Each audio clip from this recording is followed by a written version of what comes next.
The top 10 reasons why the Proudfoots are guilty. Guilty, guilty. Number 10. Katie bites her tongue. Roller coaster doesn't stop. Did you see Katie Proudfoot just bite her tongue? She laughs, can't express into words the true pain she's going through after her son being gone for 8 days. And then she bites her tongue. Emotions all in one, and it's a never-ending roller coaster. During the interview, when her husband had to take over the conversation because she couldn't. This, to me, is more problematic than I thought. Number 9. Katie tries to well herself up. If she's biting her tongue or not. I don't really see it. I don't know. I think it's weird how she's like,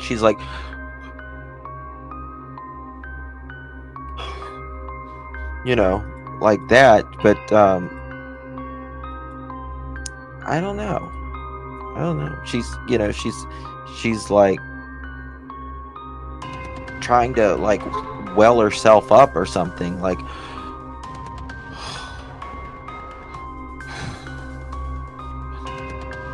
tell him, get on it, tell him, you know. She laughs. Now that is something, she laughs at some very odd times, doesn't she?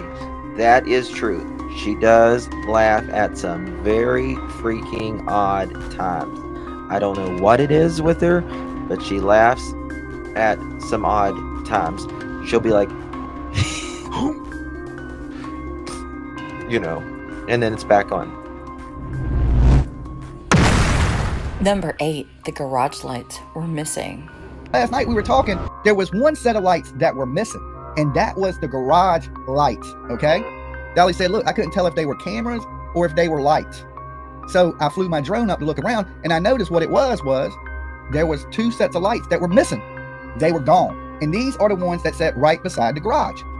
So we had a viewer that lives on that block, and they sent me a picture, and I just wanted to share this picture with you guys real quick. Give me 1 second. Bam, and let me blow this up.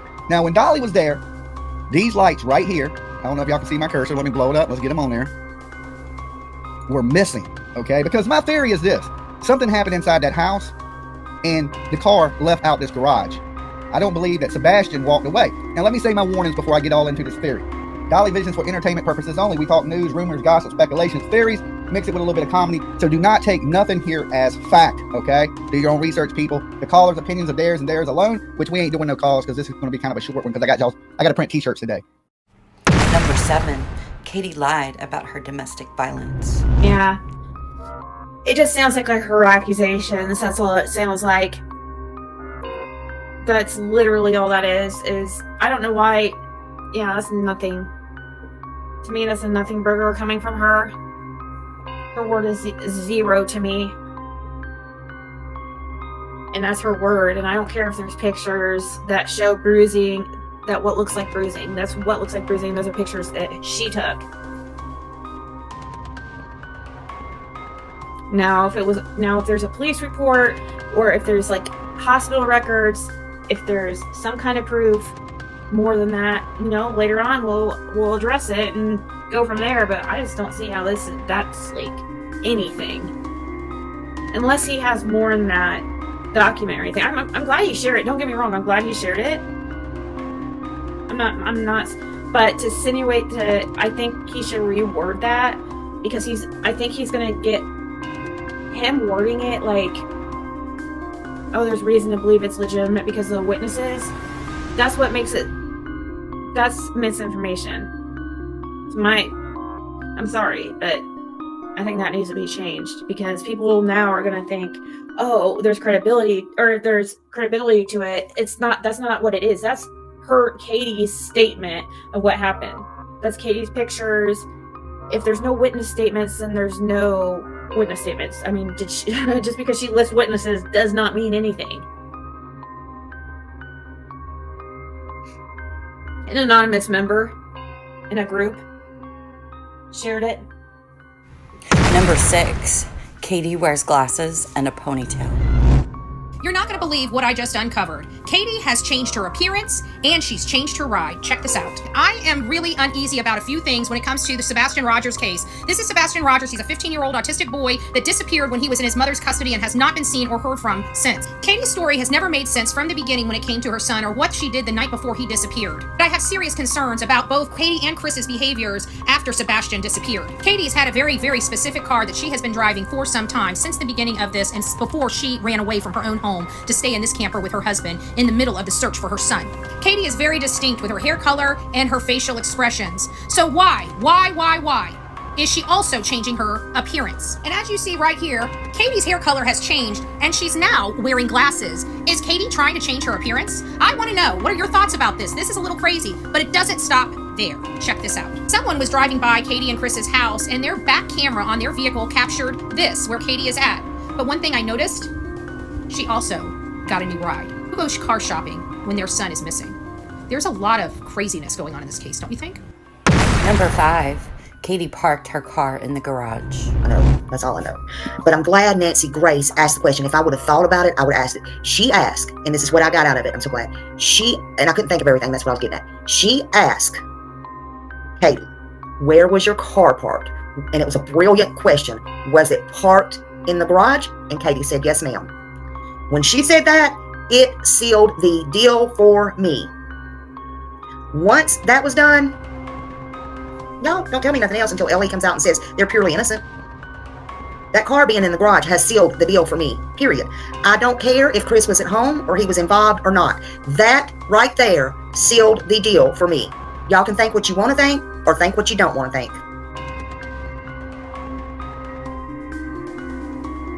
Now that car being in the garage, that baby could have been in the garage too all night long until the next morning, until she went riding around, jack of all, anything. Period. And if you even have to ask me, why did that seal the deal? I really shouldn't have to tell you. But that's just me and my opinion and my thoughts. That baby was seen going in the house, but never seen coming back out. Nancy Grace knew exactly what she was doing. I just did explain how it sealed the deal. Number 4. The ruckus. Yeah, this is what I call a ruckus. Keep your eye on the ruckus. There's a ruckus going on in front of these lights.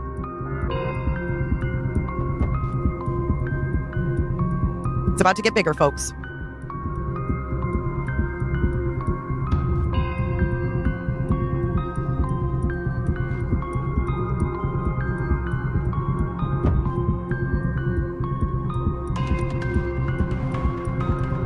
Yeah, focus on the dark, not the light.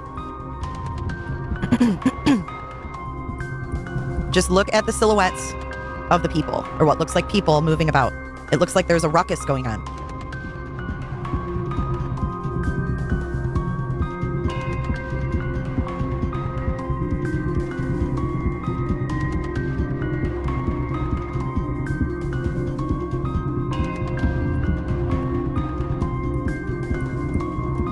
Yeah, look at the black, the silhouettes. Don't look at the light. Like that green, that's where the light is its brightest. That's where the light, okay, I'm gonna pause it here for a second. What I see here, the green is a super bright light. Okay, that's just how the imagery picked up. It's just a bright light. The white around it is the glare of the bright lights. You see another green up here, that would be another light where it's really bright. Okay, it's weird that they come up green, but they do. I see 3 images, 3 people. And I actually see on the left-hand side, I see what looks like someone with a bun or a ponytail or something. Then in the middle, I see what looks to be someone crouching down and then their arm reaching out, grabbing a third person who looks to be wearing a black shirt.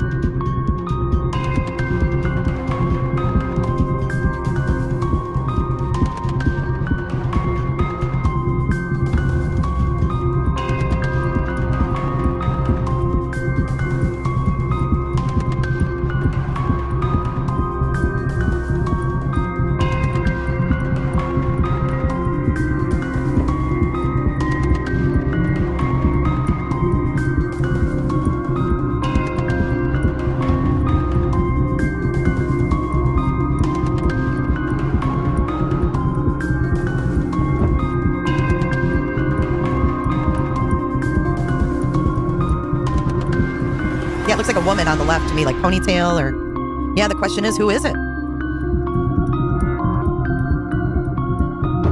It does look like someone's arm is going up and down like in a hitting motion, doesn't it? And I want to show you where I think this is coming from. This is just my theory, of course. Okay, so if we go up Stafford Court, this is the Proudfoots Road. Okay, here's the Proudfoot house right there, right? If we go down here, and remember all the trucks in the driveway? Okay, now I remember. All right, now we're gonna go do-do-do-do-do. That's my zoom in noise. Do-do-do-do-do. There it is, there's the white camera. Let me circle that. And this is thanks to Potato's good eye. Okay, so your camera is gonna be, and I can't zoom in any more than that. But do you see the little white camera right there? So if you take that camera, you would see all of those vehicles, right? And it's very far away when we watch it the first time, right? And there's no leaves on the trees, right? Could we be looking from the top of their driveway? Because here we're standing in the road. If we were to go all the way back there, we would be looking across here, across this way. Do you get what I'm saying? But I can't get into their driveway. I can't. That's as far as I can get. But if we were up their driveway, you'd be able to see right across the yard from their camera, across the yard. It would be a clear open view of their garage. The only people that know where that video is from are the TBI, probably. But watch again. And like I said, I know they're not lined up perfectly. Look how far away that is. Number 2, the fake dog handlers. Appreciate you, Dr. Black. 714, you're at the door. Speak to me. 714, can you hear me? Hi, is this T-Ram? Yes, ma'am, it is. How are you doing tonight? You. Talking to you, ma'am. I am the second dog handler from California who chartered the plane to take my bloodhounds over there. Oh, God. I'm glad you got through. So you're actually one of the dog handlers? Yes, who went down there. That's awesome. And I'm not trying to make my, way around other, creators or anything like that, but I just really want people to know that there are good people in this world who are willing to help out. And we were turned away. We have credentials. And in case you heard or not, we have been in law enforcement. My husband has actually, and our canines are operations specialists. And they were trained by, a 30-year career, public service handler who deals with, the fields of education, law enforcement, and, criminal justice and education, for, forensics and emergency management and all that. So we have credentials like nobody's business. So we decided, yes, to take our dogs down there. My husband heard about this case. He wanted to help. Again, I don't know where people think that we maybe have money or don't we, because we were able to charter a plane. Planes are not that expensive to charter. They are to a certain extent, but we were not going to put 4 bloodhounds in a cage to be put in cargo. You know what happens to dogs who go into cargo. Some of them don't make it. So we did go down there, and we were turned away. We did get a scent. We had our drones, we had everything, and I'm sure my video with Jay has been spread all over the universe, and I really, don't mind whoever says what they need to say. All I know is what was in my heart and my husband's heart and what we want to do, and if people want to tear it apart, that's fine, that's up to them. But if you're going to sit there and do that, then maybe you should go out there and do something yourself, because we are serious about this. We would not have taken time off from work, gone down there, done what we needed to do. We did not go on anybody's property. We did not go on Chris's property. So that needs to be cleared up as well. We would never do that. We know better. Again, my husband is in law enforcement. We know our boundaries and limitations. I was very emotional because I had it. I literally broke down because that's how I felt. And I still feel that way. I still feel that way. Shout out to you guys too, by the way. Shout out to both of you. So we have a vision. We try to do our best. I do plan on going out there again. And no one's going to stop me, especially if we are not on private property. And nobody is going to scare us away. We shouldn't say that we were scared away, but we wanted to do the right thing. Were you threatened? And we were threatened, and we were.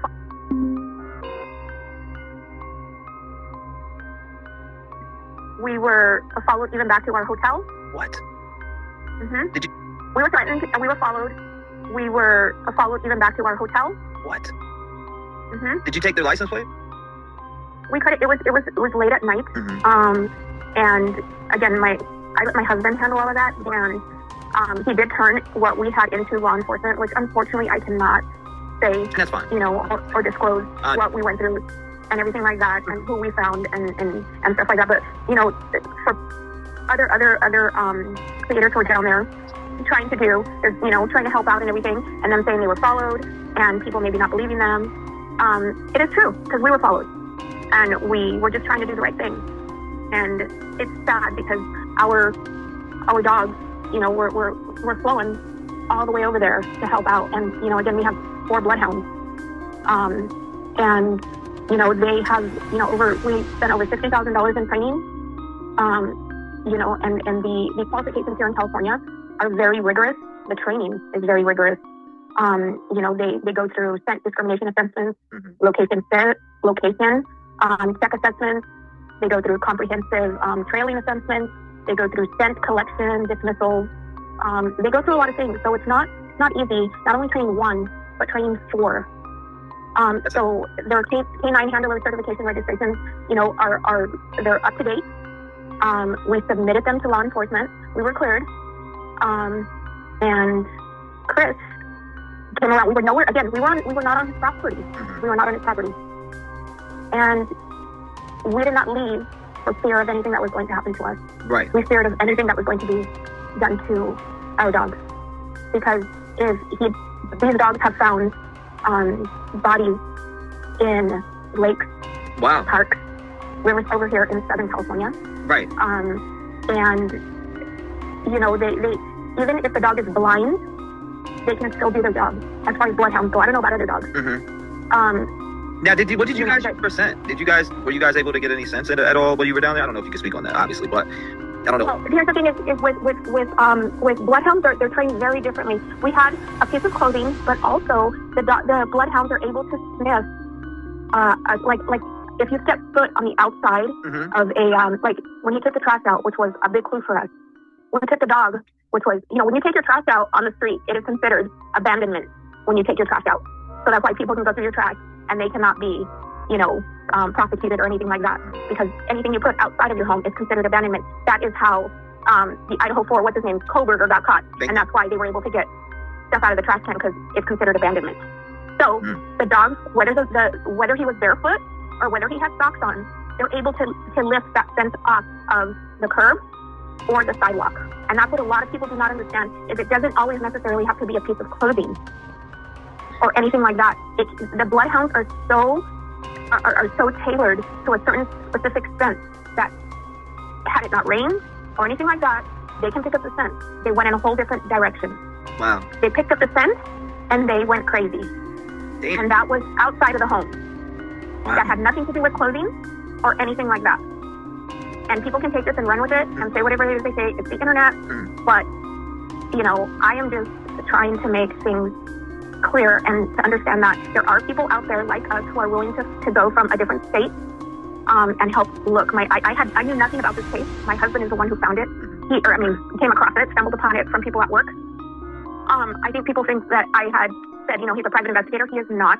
I think like RICO charges, drug, the cartels and stuff like that. That's what my husband deals with, is these racketeering charges. And shout out to y'all for, bringing that type of experience out there to just even help. I mean, that's so awesome and inspirational for both you and your husband. And finally, number 1, they did it all for the glory of love. Katie Proudfoot, where are you when the whole damn world is falling apart? Katie Payne, Katie Proudfoot, Katie Lynn, mother of Sebastian, Wayne Drake Rogers. Where are you? Why are you in hiding? Why are you letting these men look stupid? Look stupid for you. Chris is trying to defend you, his wife. I was thinking about this. It does a girl good to be offline and sit back and watch and listen. Chris is trying to, he says, defend his wife, going out in blazes, a blaze of glory for his family, for his wife. I've been hearing him around. I'm going to read y'all these lyrics. There's a song. This song, folks, okay? I want y'all to hear this song. It's called Glory of Love. This was back in my day, honey. Somebody had this song for me one time. They ain't in my life no more, but anyway. It reminds me of back in the day, but never mind all that. I'm just telling y'all. This is who Chris, I now see in Chris, okay? And the song goes like this. It says, tonight it's very clear. We're both lying here. There's so many things I want to say. I will always love you. I would never leave you alone. Sometimes I just forget, say things I might regret. It breaks my heart to see you crying. I don't want to lose you. I could never make it alone. I'm a man who will fight for your honor. I'll be the hero you're dreaming of. I will live forever, knowing together that we did it all for the glory of love. You keep me standing tall. You keep me through it all. I'm always strong when you're beside me. I could never make it alone. I'm a man who will fight for your honor. I will be the hero you're dreaming of. I will live forever, knowing together that we did it all for the glory of love. It's like a knight in shining armor from a long time ago. Just in time, I will save the day, take you to my castle far away. I'm a man who will fight for your honor. I will be the hero that you're dreaming of. We're going to live forever, knowing together that we did it all for the glory of love. We'll live forever, knowing together that we did it all for the glory of love. We did it all for the glory of love. We did it all for the glory of love. We did it all for the glory of love. No, damn it. You didn't do it all for the glory of love. No, hell to the no. That's the kind of man you need to run from, Katie May. Katie Lynn. You need to run and never look back, but that's not what you did. In fact, it just hit me. This song may be old, but it perfectly fits Chris, in my opinion, from these last couple of months, what I've known about him. Somebody wants to come up? Okay. Thanks for watching the top 10 reasons why the Proudfoots are guilty.